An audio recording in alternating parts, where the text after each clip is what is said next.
All right, look at the perp. Welcome back to a brand new video of the Target Major program, Target Major experience. Look at the perp. Look at the perp, man. I tell you, look at the perp.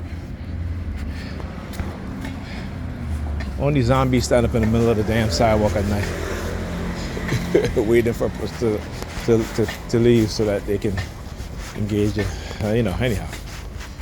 Indoctrinated mindset, right? That's the decrepitness of their religious belief system is done to their mind, depraved.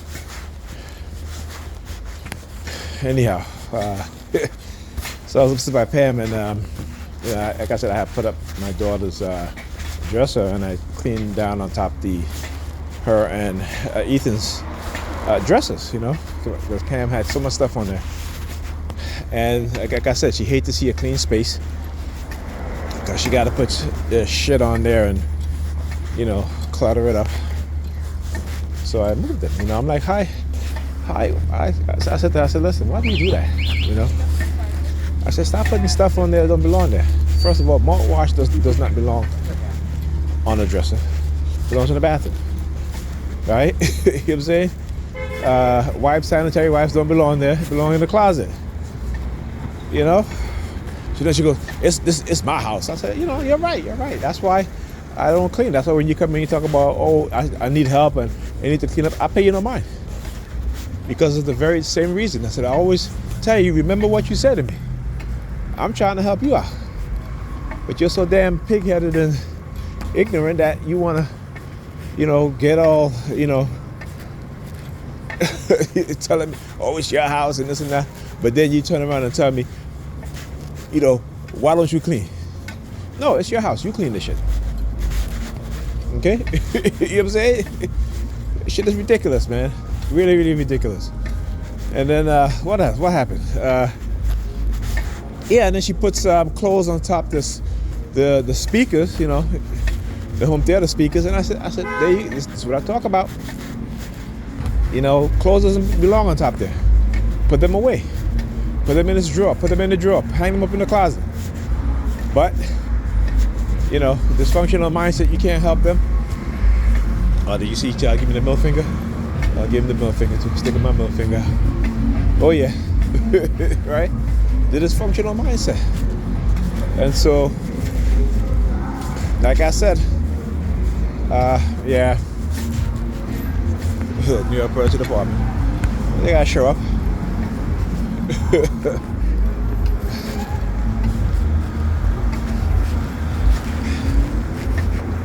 I am not dealing with anybody or speaking to anybody that don't operate on a conscious level. I'm sorry.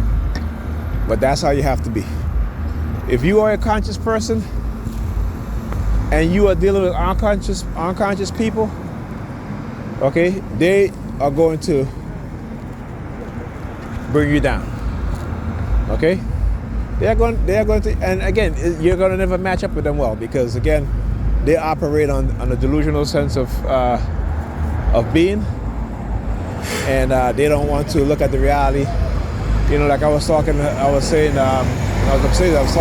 were talking about, she was telling me about some concert she went to, and these big women wearing the type of clothes, and she's like, body positivity. I said, that's not body positivity, particularly when it comes to black people.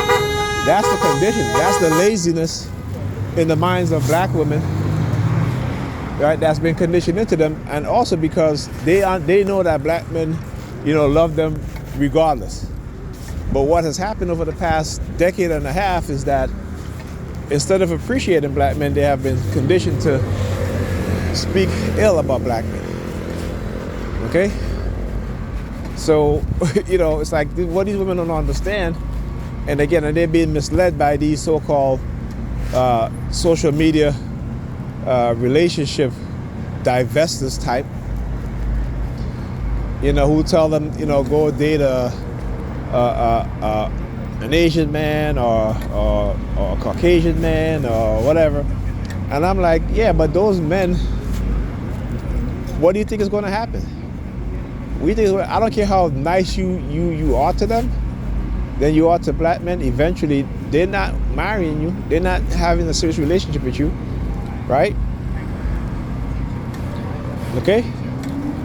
They're sleeping with you. That's it. That's it. And if you're not the type of woman that they're looking for, whether you're black, white, have you, if you're not fit, if you're not pretty, right? If you're not super attractive, you're not pretty. Some of them will go after what black women would natural hair to that, because again, it's the fetishization, right? It's not that they find it attractive. They have a sexual fetish when it comes to dealing with black women who wear their hair naturally, and that's the majority of white men. They'll tell you. They tell. Listen, white men tell their sons, you at least have to sleep with a black woman at least once in your life. And so a lot of them, and this is a conversation they have with their sons. But they don't have their mothers don't have those conversations with their daughters. Okay? But their fathers will have this conversation with their sons. And they'll tell their daughters, don't you ever bring a black man into this house. You hear what I'm saying? But it's okay for their sons to go sleep with black women. Right?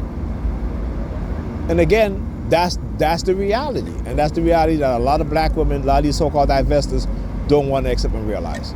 And when you find out, a lot of these divestors, they're the ones that are taking care of these white men. Okay? Why? Because to save face, because to go on social media and look like they're happy. And they're not happy. They are not happy. All right? I'm telling you, there's been plenty of research articles done by black women who have been in a relationship with these white men, and the fetishization that comes with it, particularly in the bedroom. Okay? And like I said, a lot of black women have sold out. They will, black women also fetishize white men, particularly white men with money. They fetishize them also. But that's the mindset of how black women have been conditioned.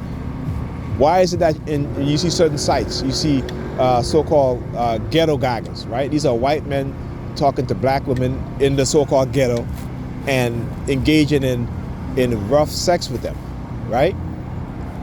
You don't see porn sites that fetishize black men in that way, particularly when it comes to white women. You don't see that, right? You may see what is called cockhole, where you have white men paying black men to sleep with their wives, okay? But they're not engaging in the degrading treatment with these white men wives, as you see these white men are engaging in the degrading treatment of black women. You have whole sites where you have black women who love racist white men. You don't see sites with black men who love racist white women. You don't see that shit.